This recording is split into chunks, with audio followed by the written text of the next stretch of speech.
ಇಲ್ಲಿ ಈ ಘಟನೆಗೆ ಕಾರಣ ಒಂದು ವಾಲ್ಮೀಕಿಯ ಪ್ರತಿಮೆಯನ್ನು ಅನಾವರಣ ಮಾಡತಕ್ಕಂಥ ಒಂದು ಹಿನ್ನೆಲೆ ಇವತ್ತಿನ ಪತ್ರಿಕೆಗಳಲ್ಲಿ ಬಂದಿದೆ. ಈ ಒಂದು ವಾಲ್ಮೀಕಿ ಪ್ರತಿಮೆಯನ್ನು ಅನಾವರಣ ಮಾಡಲಿಕ್ಕೆ ಸರ್ಕಾರದಲ್ಲಿ ಅನುಮತಿಯನ್ನು ಇಲ್ಲಿವರೆಗೂ ಕೊಟ್ಟಿಲ್ಲ ಅಂತ ಹೇಳಿ. ಬಹುಶಃ ನಿಮ್ಮೆಲ್ಲರಿಗೂ ಗೊತ್ತಿರತಕ್ಕಂಥ ವಿಚಾರ, 2006ರಲ್ಲಿ ಸುಪ್ರೀಂ ಕೋರ್ಟ್ ಕೊಟ್ಟಂಥ ಒಂದು ತೀರ್ಪು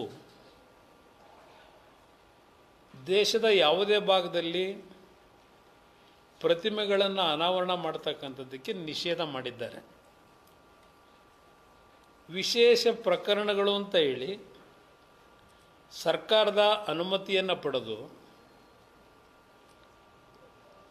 ಪ್ರತಿಮೆಗಳನ್ನು ಅನಾವರಣ ಮಾಡತಕ್ಕಂಥದ್ದು ನಡೀತಾ ಇದೆ. 2012ರಲ್ಲೂ ಸಹ ಒಂದು ಕಾನೂನು ರಾಜ್ಯದಲ್ಲಿ ತಂದಿದ್ದಾರೆ ಸರ್ಕಾರ. ಇಲ್ಲಿ ಒಂದು ಕಡೆ ಈಗಿನ ಒಂದು ಮಾಹಿತಿ ಪ್ರಕಾರ ಇವರು 3ನೇ ತಾರೀಕಿನಂದು ಈ ಪ್ರತಿಮೆಯ ಅನಾವರಣ ಮಾಡ್ತಕ್ಕಂಥ ದಿನಾಂಕ ಏನು ನಿಗದಿ ಮಾಡ್ಕೊಂಡಿದ್ರು, ಸಂಘಟನೆಗಳು ಇಲ್ಲ ಕ್ಷೇತ್ರದ ಶಾಸಕರ ಒಂದು ಆಸೆಯೋ 3ನೇ ತಾರೀಕಿನಂದು ನಿಗದಿ ಮಾಡ್ಕೊಂಡಿದ್ರು ಅಂತಕ್ಕಂಥದ್ದು ಮಾಧ್ಯಮದಲ್ಲಿ ಕಾಣ್ತಾ ಇದ್ದೇನೆ. ಆದರೆ ಸರ್ಕಾರ 2 ಬಾರಿ ಈ ಸಂಘಟನೆಗಳು ಅನುಮತಿಯನ್ನು ಕೋರಿ ಸರ್ಕಾರದ ಮುಂದೆ ಅರ್ಜಿ ಕೊಟ್ಟಿದ್ದರು.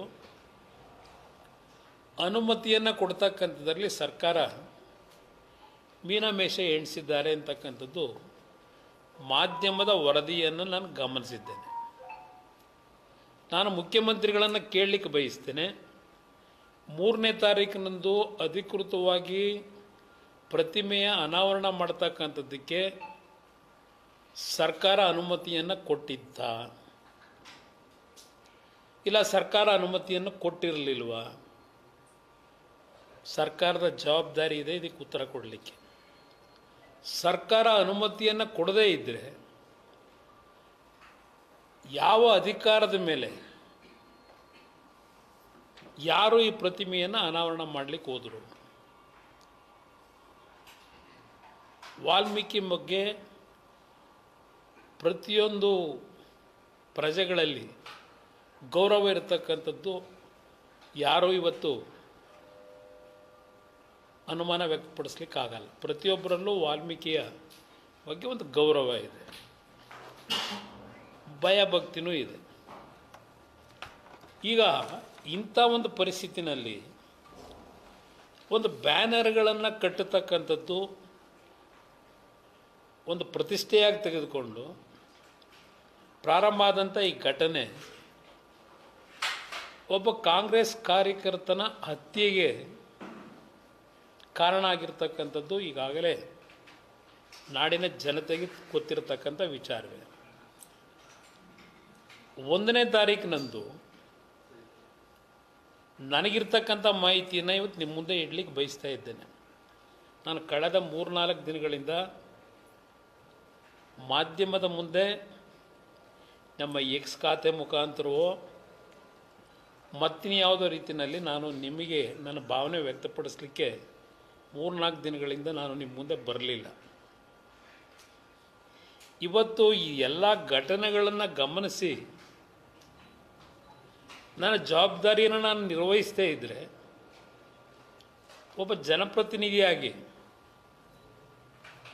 ಇಲ್ಲ ಒಂದು ಕಡೆ ನನ್ನ ಒಂದು ವೈಫಲ್ಯಗಳನ್ನು ತೋರಿಸ್ದಾಗ ಆಗ್ತದೆ. ಆ ಹಿನ್ನೆಲೆಯಲ್ಲಿ ಇವತ್ತು ನಿಮ್ಮ ಮುಂದೆ ಬಂದಿದ್ದೇನೆ. ಇದರಲ್ಲೇ ನನಗೆ ಯಾವುದೇ ರೀತಿಯ ರಾಗ ದ್ವೇಷದ ಹಿನ್ನೆಲೆಯಲ್ಲಿ ಇವತ್ತು ನಿಮ್ಮ ಮುಂದೆ ಈ ವಿಷಯಗಳನ್ನು ಇಡ್ತಾ ಇಲ್ಲ. ನಾನು ನನ್ನ ಒಂದು ವ್ಯಾಪ್ತಿಯಲ್ಲಿ ಏನೇನು ಮಾಹಿತಿಗಳನ್ನು ಸಂಗ್ರಹ ಮಾಡಬೇಕು ಆ ಮಾಹಿತಿಗಳನ್ನು ನಾನು ಸ್ಪಷ್ಟವಾಗಿ ಪಡೆದ ನಂತರವೇ ನಿಮ್ಮ ಮುಂದೆ ಬಂದಿದ್ದೇನೆ. ಇವತ್ತು ಯಾವ 1ನೇ ತಾರೀಕಿನಂದು ಮಧ್ಯಾಹ್ನ 2:30 3 ಗಂಟೆಗೆ ಇರಬೇಕು ಅಂತ ಕಾಣಿಸ್ತದೆ. ಅವತ್ತಿನ ದಿನ ಏನು ಜನಾರ್ದನ್ ರೆಡ್ಡಿ ಅವರ ಮನೆಯ 2 ಕಾಂಪೌಂಡ್ಗಳಿದೆ ಅಂತಕ್ಕಂಥದ್ದನ್ನು ಹೇಳ್ತಾರೆ. ನಾನೇನಲ್ಲಿ ಸ್ಥಳ ಪರಿಶೀಲನೆ ಮಾಡಲಿಕ್ಕೆ ಹೋಗಿಲ್ಲ. ಅವರ ವಾಸಸ್ಥಳದ ಪರಿಮಿತಿ ಒಳಗೆ ಒಂದು ಬ್ಯಾನರ್ನ ಕಟ್ಟಿದ್ರು ಅಂತ ಹೇಳಿ, ಆ ಬ್ಯಾನರ್ ಕಟ್ಟಲಿಕ್ಕೆ ಮುನ್ಸಿಪಾಲ್ಟಿಯ ಪರ್ಮಿಷನ್ ತಗೊಂಡಿದ್ರೋ ತಗೊಳ್ಳಿಲ್ವೋ ಅದು ನಾನು ದೊಡ್ಡ ಮಹತ್ವ ಕೊಡಲಿಕ್ಕೆ ಹೋಗಲ್ಲ. ಈಗ ಜನಾರ್ದನ್ ರೆಡ್ಡಿ ಪ್ರಥಮವಾಗಿ ಅವರ ಮನೆ ಹತ್ರ ಹಾಕ್ದಂಥ ಬ್ಯಾನರ್ನ ತೆಗೀತಕ್ಕಂಥದ್ದಕ್ಕೆ ಪೊಲೀಸ್ಗೆ ಇನ್ಫಾರ್ಮೇಷನ್ ಕೊಡ್ತಾರೆ. ಪೊಲೀಸ್ನರು ಬಂದು ಪ್ರಥಮ ಹಂತದಲ್ಲಿ ಆ ಬ್ಯಾನರ್ನ ತೆಗೆಸಿ ಬುದ್ಧಿ ಹೇಳಿ ಕಳಿಸ್ತಾರೆ ಆ ಬ್ಯಾನರ್ ಕಟ್ತಂಥವ್ರಿಗೆ. ನಂತರ ಜನಾರ್ದನ್ ರೆಡ್ಡಿ ಅವರು ಗಂಗಾವತಿಗೆ ಪ್ರಯಾಣ ಬೆಳೆಸ್ಕೋತಾರೆ. ಗಂಗಾವತಿಗೆ ಅವರು ಆ ಕಡೆ ಹೋದ ಮೇಲೆ ಅಲ್ಲಿಯ ಶಾಸಕರ ಒಬ್ಬ ಬೆಂಬಲಿಗ ಸತೀಶ್ ರೆಡ್ಡಿ ಅಂತೇಳಿ ಮಾಧ್ಯಮದಲ್ಲಿ ಗಮನಿಸಿದ್ದೀನಿ.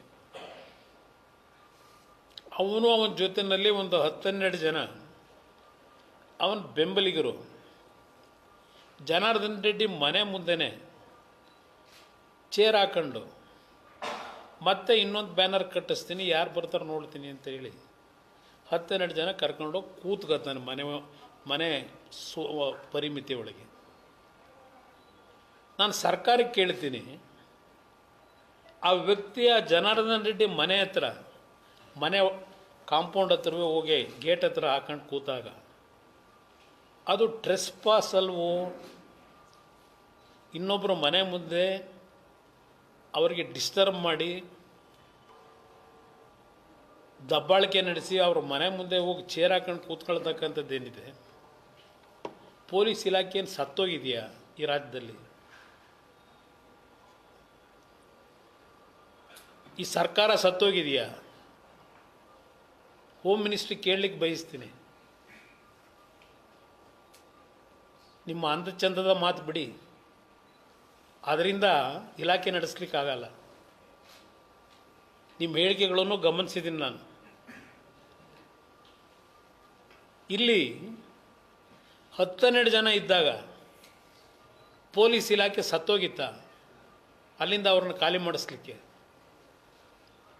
ಈ ವಿಷಯ ಗೊತ್ತಾಗಿ ಜನಾರ್ದನ್ ರೆಡ್ಡಿ ಗಂಗಾವತಿಯಿಂದ ಶ್ರೀರಾಮುಲುಗೆ ಫೋನ್ ಮಾಡ್ತಾರೆ.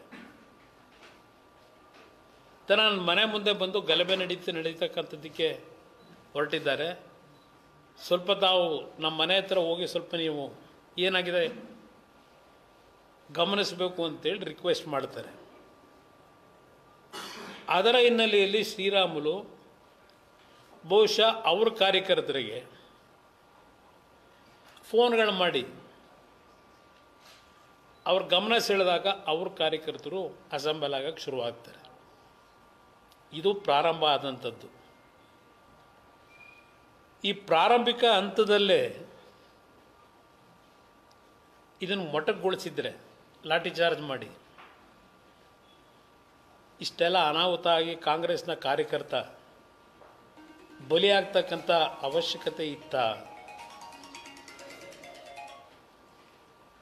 ಇದನ್ನು ಕೇಳಲಿಕ್ಕೆ ಬಯಸ್ತೀನಿ. ಇಲ್ಲಿ ಈ ಘಟನೆ ಪ್ರಾರಂಭ ಆದಾಗ ಬಹುಶಃ ಮಾಧ್ಯಮದ ಸ್ನೇಹಿತರು ಅವತ್ತು ರಾತ್ರಿಯೆಲ್ಲ ಪ್ರತಿಯೊಂದು ಕ್ಷಣದ ಮಾಹಿತಿಗಳನ್ನು ನೀವೇ ಇಟ್ಟಿದ್ದೀರಿ. ನಾವೇನು ವಿಡಿಯೋ ತಂದು ತೋರಿಸ್ಬೇಕಾದ ಅವಶ್ಯಕತೆಯೂ ಇಲ್ಲ, ಜನಾರ್ದನ್ ರೆಡ್ಡಿನೂ ತೋರಿಸ್ಬೇಕಾದ ಅವಶ್ಯಕತೆ ಇಲ್ಲ.